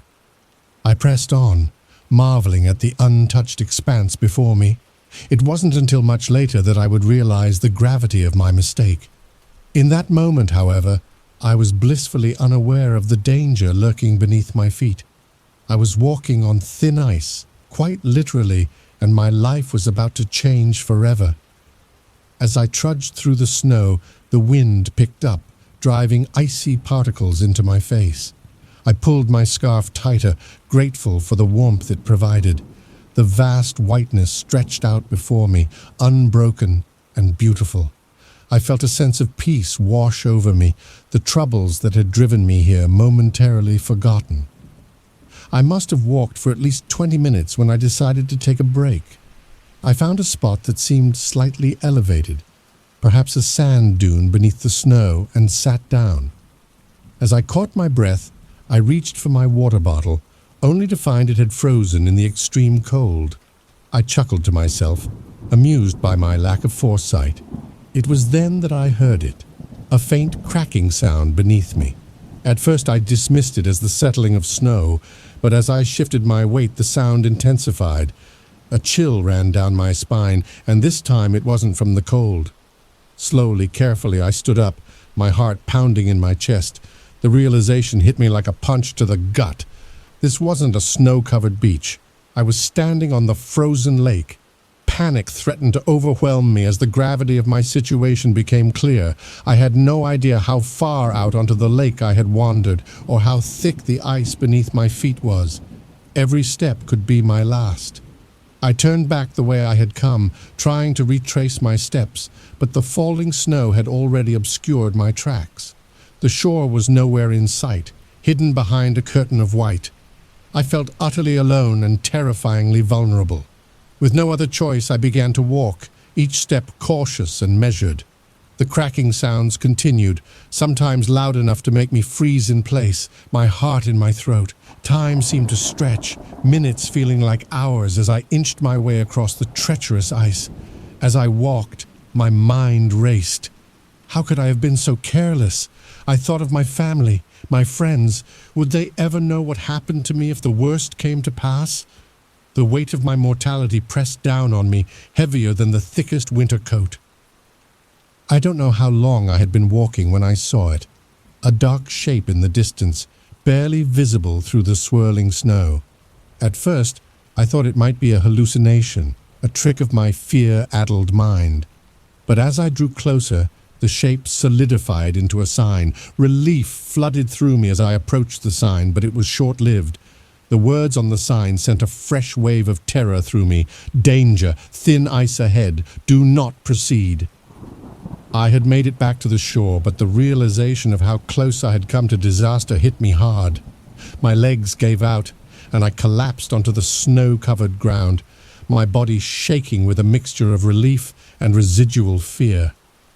As I sat there, catching my breath and letting the reality of my narrow escape sink in, I became aware of just how quiet and empty the park was. If something had happened to me out on that ice, who knows how long it would have been before anyone found me. Slowly, I got to my feet and made my way back to the parking lot. My car stood alone, a solitary sentinel in the winter landscape. As I drove away from Indiana Dunes State Park, my hands still shaking on the steering wheel, I knew that this experience had changed me profoundly. In the days and weeks that followed, I couldn't stop thinking about that day on the ice, the fragility of life, the importance of awareness, the power of nature. All of these thoughts swirled in my mind like the snow that had nearly been my undoing. In the months following my near-death experience at Indiana Dunes, I found myself struggling with unexpected consequences. Nightmares plagued my sleep, vivid recreations of that day on the ice. Only in these dreams, I wasn't so lucky. I'd wake up gasping, my sheets drenched in sweat, the phantom sensation of icy water closing over my head, lingering even in the warm safety of my bedroom. My family and friends noticed the change in me. I became withdrawn, jumpy at unexpected sounds, and reluctant to venture out in winter weather. My sister Sarah finally confronted me about it over coffee one chilly autumn morning. "You're not yourself," she said, her brow furrowed with concern. "Have you considered talking to someone about what happened?" I bristled at first, defensive. "I'm fine," I insisted. "It was just a close call, that's all." But Sarah's words stuck with me, and eventually I found myself sitting in a therapist's office, recounting my experience to Dr. Elena Rodriguez, a specialist in trauma and PTSD. As I worked with Dr. Rodriguez, I began to realize that my experience at Indiana Dunes had dredged up long-buried fears and insecurities. We delved into my childhood, exploring the roots of my need for solitude and my tendency to push myself to dangerous limits. I remembered a day from my youth when I was just 10 years old. My father, an avid outdoorsman, had taken me ice fishing on a small lake near our home. "Always respect the ice," he had told me, demonstrating how to test its thickness with an auger. "Nature doesn't care if you're not ready for her challenges." That day, we had heard a loud crack echo across the lake. My father's face had gone pale, and he'd rushed us off the ice, pulling me along behind him. We'd made it to shore safely, but the memory of that sound, so similar to what I'd heard at Indiana Dunes, had been buried in my subconscious for years. Through our sessions, Dr. Rodriguez helped me understand how this childhood experience had shaped my adult behaviors, including my solo trip to the dunes in winter. I was subconsciously trying to prove something to myself, to conquer a fear I didn't even know I had. As winter approached again, I felt a familiar dread building inside me. But this time, instead of retreating, I decided to face my fears head-on. I enrolled in a winter survival course, learning proper techniques for navigating icy conditions and recognizing potential dangers. During the course, I met Jack, a gruff but kind-hearted retired park ranger. When I shared my story with him, his eyes lit up with recognition. "I remember that day," he said, shaking his head. "I was off duty, but I drove by the park on my way home, saw a lone car in the lot and had a bad feeling about it. I called it in and they sent a patrol out to check." I was stunned. "That was you. I had no idea anyone even knew I was there." Jack nodded solemnly. "In this line of work, you develop a sixth sense for trouble. I'm glad you made it out okay." Our conversation sparked an idea. With Jack's encouragement, I began volunteering at Indiana Dunes, helping to educate visitors about winter safety and the hidden dangers of the park. A year to the day after my ill-fated walk on the frozen lake, I stood at the edge of Indiana Dunes State Park, leading a group of hikers on a winter safety tour. The snow crunched beneath our boots as we made our way along the shore, the frozen expanse of Lake Michigan stretching out before us. As we reached the spot where I had unknowingly ventured onto the ice a year ago, I paused, taking in the scene. The park had installed new, larger warning signs, partly due to my advocacy efforts over the past year. "This spot right here," I told the group, my voice carrying on the crisp winter air, "is where I learned one of the most important lessons of my life." I shared my story with them, watching as their eyes widened in understanding. As I spoke, I felt a sense of closure washing over me. The fear and trauma that had haunted me for so long began to loosen their grip. One of the hikers, a young woman named Maya, approached me after the tour. "Your story really moved me," she said. "I've always loved winter sports, but I never really thought about the dangers. Thank you for opening my eyes." Her words warmed me more than any winter gear could. I realized that by sharing my experience, I was not only healing myself, but potentially saving others from making the same mistakes I had. Encouraged by the response to my tours and safety talks, I decided to write a book about my experience and the broader issue of winter safety in natural parks. The process of writing was therapeutic, allowing me to explore my thoughts and feelings in depth. I interviewed park rangers, survival experts, and other individuals who had close calls in winter conditions. Their stories, woven together with my own, created a tapestry of caution and respect for nature's power.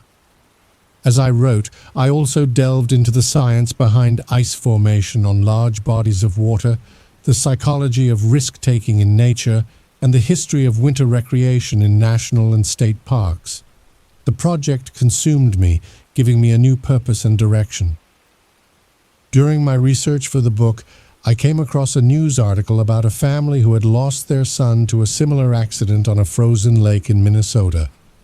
Moved by their story, I reached out to them, unsure of how they would respond. To my surprise, the Andersons, Tom, Lisa, and their daughter Emma were eager to talk. We met over video call, and as I shared my story and listened to theirs, I felt a profound connection forming.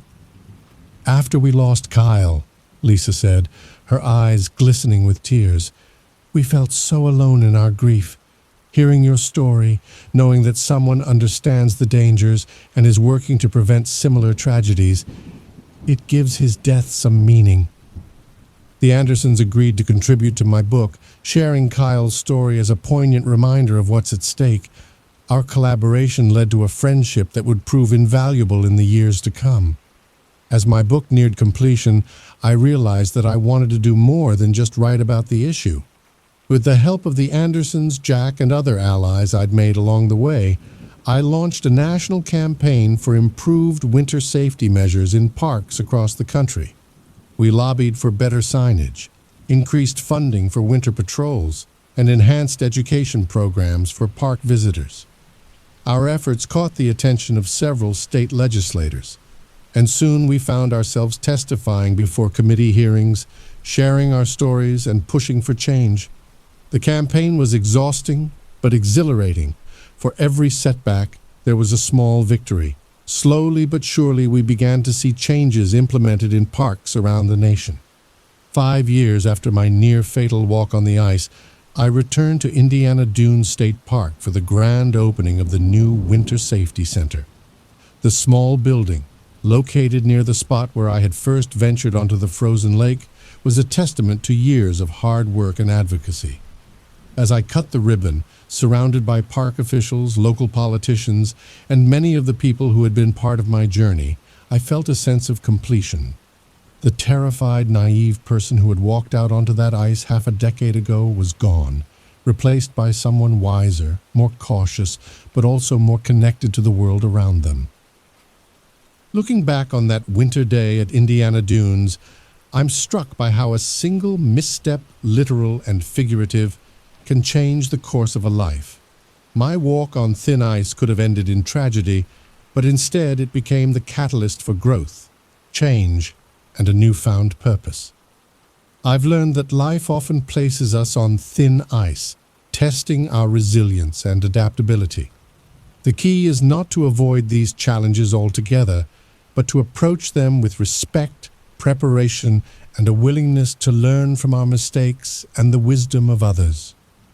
My journey from a solitary walker in a snowy park to an advocate for winter safety has taught me the power of community, the importance of facing our fears, and the profound impact that sharing our stories can have on others.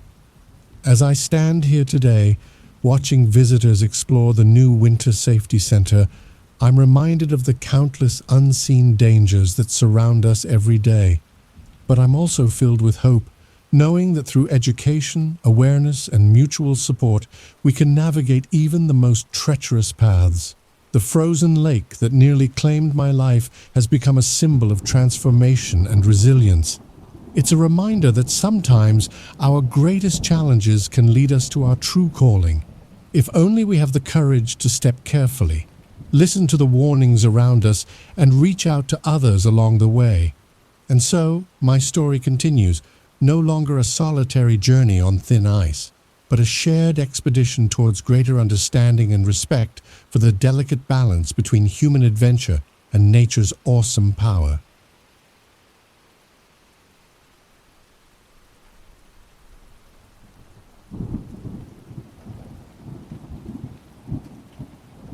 In 1969, a journalist from an adventure magazine named Milt McLean traveled to the island of New Guinea with his film crew to shoot a documentary about a missing person who had disappeared in that area. Milt's hope was to find the missing person, film him, and create a big buzz for his documentary. However, despite filming a lot and searching everywhere, they found no trace of the missing person. In the end, Milt returned home and put all the footage he shot in his storage. But 40 years later, the footage was taken out of storage because another film crew wanted to make a documentary about the missing person. When they watched this footage, they discovered something shocking that no one could believe. Today, I will tell you the story of what they discovered, and more importantly, what this thing revealed about the missing person. And I'll tell you now that it's something very scary. Let's begin today's story. On the morning of Saturday, November 18, 1961, a 23-year-old man named Michael Rockefeller grabbed the pull cord connected to the outboard motor of the boat he was riding. He was pulling the cord over and over, but the engine wouldn't start. And as long as the engine wasn't working, it meant that Michael and his small team were continuing to drift far out to sea. But this wasn't the worst thing about this situation. The boat that Michael and his team were on, which was a 40-foot twin-hulled catamaran, had started sinking minutes earlier. Michael and his team had been happily traveling along the beautiful green coast of New Guinea when they had to cross an area where the waters were particularly turbulent. There was a river in New Guinea that emptied into a sea called the Arafura Sea, and this is where Michael and his team were. When the brown river water meets the blue sea water, very strong waves occur between them. When Michael and his team tried to cross this area, the waves hit the boat and flooded the engine, which stopped working. And as more and more of these waves entered the boat began to sink. The reason they risked this in the first place was that Michael wanted to go see a tribe called the Asmat tribe. Asmat is the English name of the tribe, but the Arabic name known for it, or what Arabs call it, is the Asmat tribe. The tribe lived on the coast right after this area where the river was. Michael was obsessed with the art this tribe made, especially the unique wooden poles they crafted. The skilled craftsmen in the tribe made these poles by taking a single piece of wood, which was an entire tree trunk, and continuing to carve it until it looked like a group of men standing on each other's shoulders. These poles are very beautiful, complex, and amazing. They make them because they believe they contain the spirits of warriors from the tribe who died in battles, and for the Asmat tribe to avenge the spirits of their warriors from their enemies, these statues remain as they are in their place. They never sell these statues or throw them away. They remain part of their culture and community. But Michael thought he had succeeded in negotiating a deal to exchange his things for one of these poles. But although he gave them all the things he offered them, they didn't sell him the pole he wanted.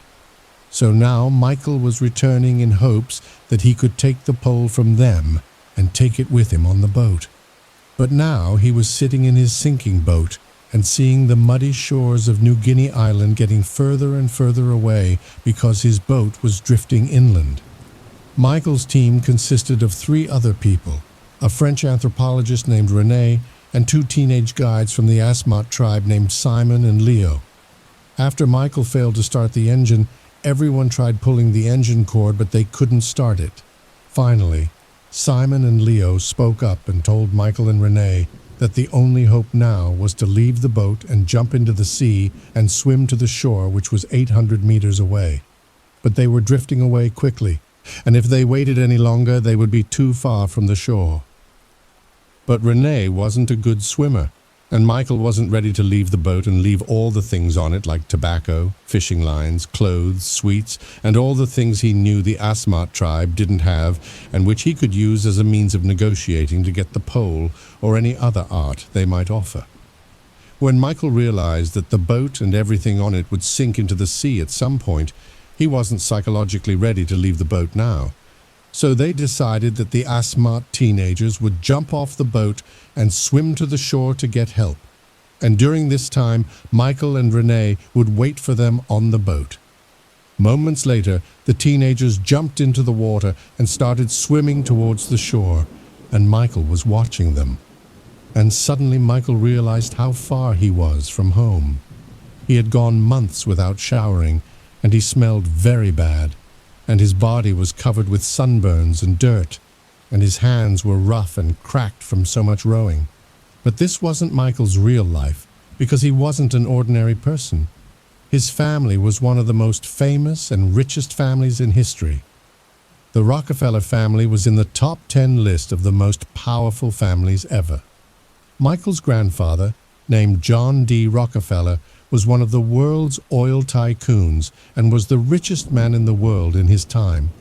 His father, named Nelson Rockefeller, was governor of New York and became vice president of the United States in the future. But although his family owned this huge fortune, Michael wasn't interested in how his family made money. He loved adventure and the wilderness in New Guinea. He had come here for the first time 7 months ago with a team of Harvard filmmakers to make a documentary about a very remote tribe. Michael fell in love with this adventure, although on this trip, while filming a battle between this tribe and another tribe with them, he was hit by an arrow in his shoulder. Despite being injured in the battle, Michael loved New Guinea. He didn't tell his family that he was hit by the arrow because he was afraid that his powerful Rockefeller family would take revenge on the tribe that hit him. He was keen to protect the people he met in New Guinea and considered them like his family and more than his real family. After the Harvard team finished the documentary and returned to America, Michael stayed in New Guinea. At that time, his father Nelson Rockefeller opened a museum in New York that displayed art from primitive places like New Guinea. In the early 60s, Americans considered the indigenous people of New Guinea Island, like the Asmat tribe, very primitive and backward people. And this was the reason that attracted people to the new museum in New York. They wanted to know how these primitive tribes lived. This is where Michael's idea came from to collect the statues, arts, and tools made by the Asmat tribe and send them to his father to display in his museum.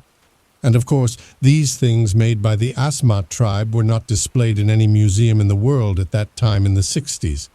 Of course, things like this were a very big gain for him and his family, whether it was a gain for fame or financial gain.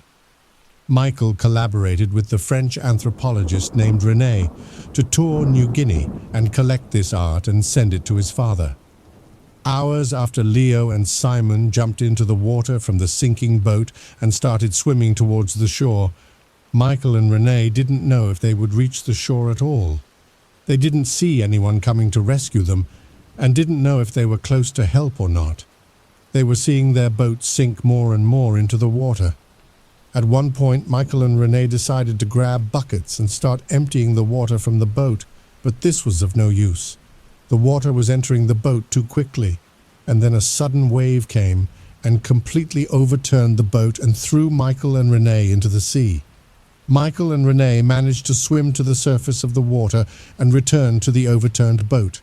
There was an air pocket under the boat, and this was keeping it afloat. Michael held onto the boat and also to a gasoline can that was on the boat and tied it to his belt to be a means of flotation. And the two of them became clinging to the overturned boat, and Michael was hoping that Simon and Leo would reach the shore and bring help. But Michael knew that if help didn't come soon, he would have to take a radical solution like trying to swim to the shore himself, which was now very far away, about 800 meters. The next morning they were still in the water, clinging to the boat and waiting for rescue, but no rescue came. Michael was an excellent swimmer, but at this point he knew they were at least 8 or 16 kilometers from shore, so this would be a very long swim in turbulent waters. He started telling René that he would do this swim and that he could do it even if it was 20 kilometers. René was begging him not to go and leave him alone, but Michael told him he had to do something. All René could do was watch Michael take off some of his clothes and add the gas can to his belt to help him float more.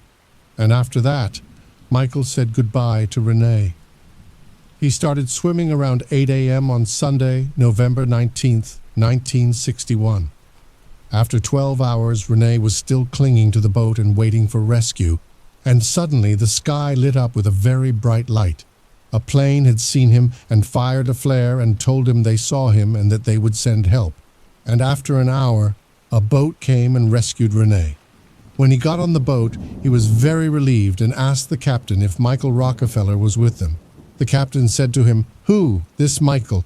We haven't been informed of anything about him and we haven't seen him." We must remember that Michael Rockefeller was from the powerful Rockefeller family.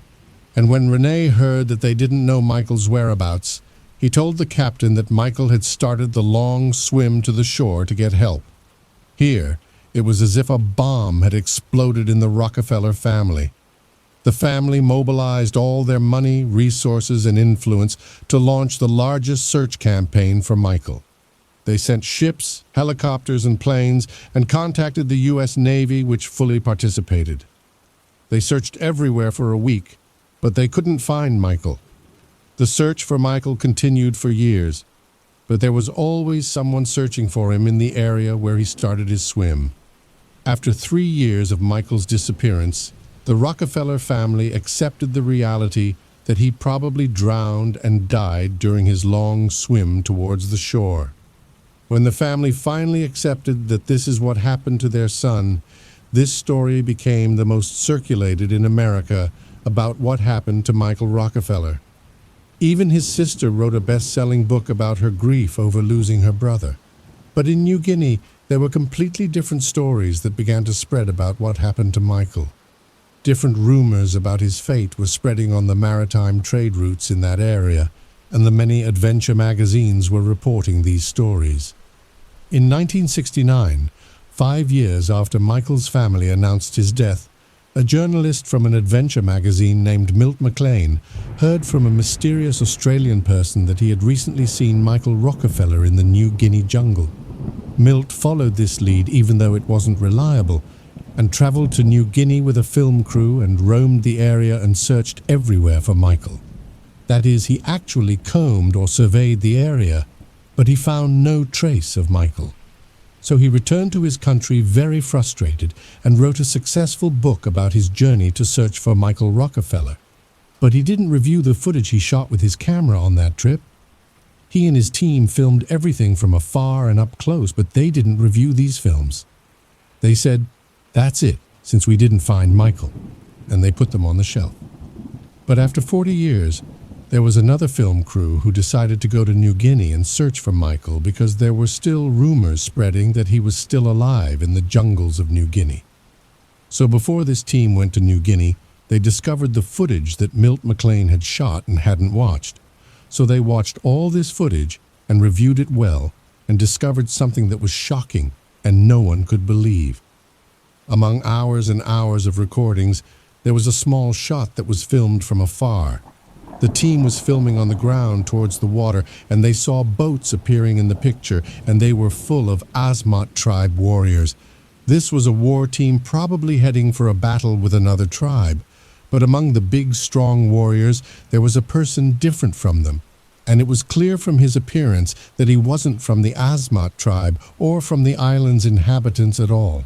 He was a white man, and it was clear that he was Michael Rockefeller. When the news of this footage spread quickly, rumors spread all over the world that the heir to the huge fortune decided to leave his rich family and live with the Asmat tribe as one of them. But again, we have no idea if this was actually Michael Rockefeller or not. It could be a religious missionary or any other white person who was in New Guinea. But the story was exciting and spread everywhere. In 2012, 4 years after the discovery of Milt McLean's videos and more than 50 years after Michael Rockefeller's disappearance, a National Geographic journalist named Carl Hoffman, who had been obsessed with the mystery of Michael Rockefeller's disappearance since his childhood, decided to go to New Guinea and finally discover what happened to Michael Rockefeller. After Carl and his translator lived with the Asmat tribe, they warned them that if he told this story to anyone, the entire village might be killed, and maybe he would be killed too. So he promised them that. But Carl didn't listen to this. He returned from New Guinea and wrote a book about the story called Savage Harvest. And this is what happened to Michael Rockefeller.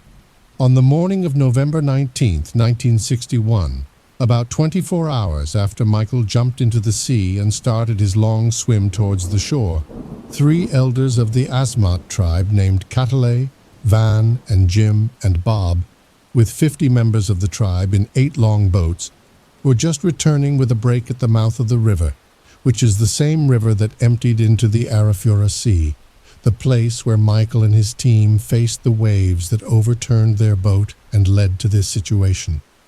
All the tribe members were returning in the boats. Some of them were smoking loosely rolled cigars, and they were all almost naked, wearing only some strips of cloth around their ankles and elbows, and some of them had holes in their noses and ears. But suddenly, one of the tribe elders noticed something moving in the sea. It was something white moving towards them. He immediately called on the others to watch this thing and told them it was a white crocodile or snake or something unknown. They all looked and watched this white thing moving towards them. They didn't want to stay in their place until this thing surprised them. So the whole group started moving with the paddles towards this thing. When they reached this thing, some of them had raised their spears. But when they saw this creature, they realized it wasn't a crocodile or a snake or anything strange. It was a white man swimming on his back. It was Michael Rockefeller swimming on his back and wearing the gas can to help him float, and he looked strange. When he saw them all, they were shocked because they thought it was something dangerous. But after that, when they saw him and made sure he wasn't a threat to them, Michael, who was sleeping on his back in the water, turned on his side and saw the tribe he was watching from the beginning as they approached him. He grabbed one of their boat paddles, and immediately Bob, one of the elders, looked at Michael, who was holding the boat. Then he looked at Van and Jim, the other two village elders, as if they understood from his eyes what he wanted to tell them. They started nodding in agreement.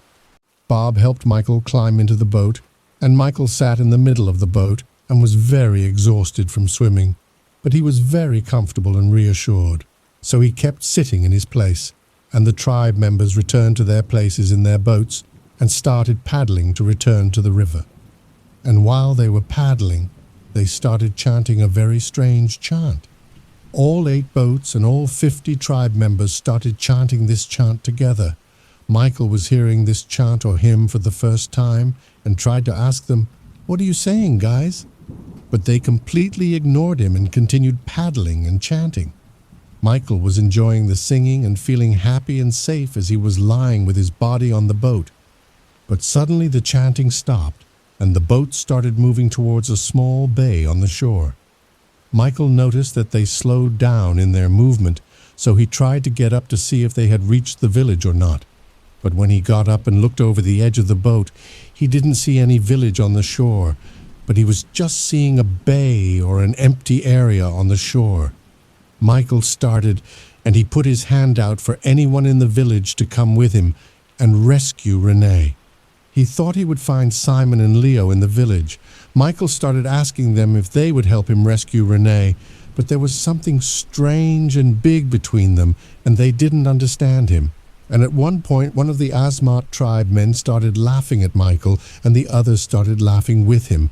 Michael didn't understand what was happening, and before he could do anything, the entire tribe stopped laughing. And in a moment they returned to their chant or hymns as they slowly headed towards the shore. Michael started to feel danger, and instead of getting off the boat with the rest of the tribe, he stayed lying on the boat, and he was afraid as if he was trying to get away from them. The man who first laughed at Michael stood over him chanting and smiling, then raised his spear and plunged it into Michael's side. As soon as he did that, the tribe members raised the horns they were carrying and started. He didn't have the strength to push himself. He tried to roll to the other side of the boat to protect himself, but the man raised his spear again while smiling and struck him in his other side after pulling the spear out of him. Michael was in severe pain, so he lifted himself up and jumped from the boat into the mud and tried to get up to escape from them. But there was nowhere he could go as he tried to stand in the mud. 2 of the tribesmen came behind him and grabbed him under his arms and began dragging him from the shore towards the forest. Their rhythmic chanting continued, and every so often Michael would hear the sound of their horns. At that moment he was being dragged to the forest, and finally they brought him to an open area in the forest away from the village. They placed him in the middle of this open area and sat him on his knees. Michael was trying to protect his sides with his arms and was very weak. The tribe then formed a circle around him and continued their chanting. At one point, one of the tribe members approached Michael and grabbed his head and lowered it down until his neck, exposing his neck, and another from the tribe came forward and raised his axe and brought it down on Michael's neck. It seems that the Asmat tribe knew Michael, and they remembered him from his visit months ago when he tried to trade with them to take their poles. They were very angry that this rich white man came to them thinking he could buy their sacred items as if he was taking something trivial from them to put in his museum. They felt deeply insulted for their sacred objects and held a great hatred in their hearts. That's why they didn't sell him the pole he wanted. But when Michael suddenly appeared before them, they killed him. But they killed him with their rituals to avenge the spirits of their warriors whose spirits the pole contained, because many warriors were killed by white men in the past. Michael was a means of revenge. The chant Michael heard was the chant they do when they perform execution rituals. But they didn't just kill Michael. After the man struck the axe on his neck, another from the tribe grabbed his hair and lifted his head and cut his neck with a knife until he separated his head from his body. After separating his head, the tribe members came forward and began cutting his body into pieces, in different groups, and quickly they lit a fire and cooked and ate Michael. Among all the parts of his body that they ate, his brain was the most important. The 3 elders of the tribe, Van, Jim, and Bob, were the only ones allowed to eat the brain or head. After they ate and were full, they took the remaining meat and wrapped it in plant leaves to eat later. Elder Van took his skull to the village and covered it with banana leaves and painted or drew on it and made it like a souvenir. A few days later, when the big expedition passed through the area searching for Michael, the Asmat tribe knew that they couldn't talk about what happened to Michael, because if this matter spread, it was very possible that the Americans would take revenge on them and kill the entire tribe, including everyone in it. So this secret remained hidden for years and years until Carl Hoffman from National Geographic published the book about this story and called it Savage Harvest. There are people who read this book and doubted this story because initially Michael disappeared in mysterious circumstances, and then this story appeared on the tongues of the Asmat tribe people. But to this day, the Rockefeller family and American authorities say that Michael drowned while swimming as he was trying to find help.